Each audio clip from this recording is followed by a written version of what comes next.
या पुढल्या महत्त्वाच्या बातमीकडे। अंमली पदार्थ मुक्त जिल्हा करा, पालकमंत्री उदय सामंत यांचे पोलिसांना निर्देश आहेत।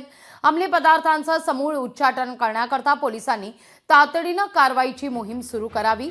या संदर्भात राजकीय पुढाऱ्याचा कोणाचाही फोन आला तर त्याची डायरीला नोंद घ्या, असे निर्देश उदय सामंत यांनी दिलेले आहेत। अंमली पदार्थांच्या विळख्यातून सुटलेला रत्नागिरी जिल्हा हा राज्यातला पहिला जिल्हा असेल, अशा पद्धतीने अधिकाऱ्यांनी काम करावं, अशा सूचना उद्योग मंत्री आणि जिल्ह्याचे पालकमंत्री उदय सामंत यांनी दिल्या आहेत।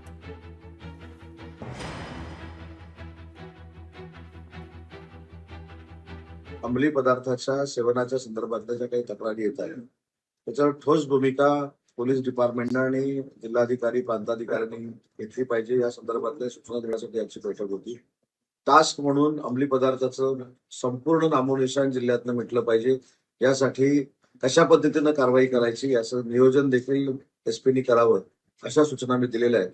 आणि असा प्रयत्न राहील की अंमली पदार्थाच्या विळख्यातून सुटलेला पहिला जिल्हा महाराष्ट्रातला हा रत्नागिरी जिल्हा असेल, अशा पद्धतीनं अधिकाऱ्यांनी काम करावं, अशा सूचना आजच्या बैठकीमध्ये दिल्या। लोकशाही मराठी ऐका, पहा, जागरूक रहा।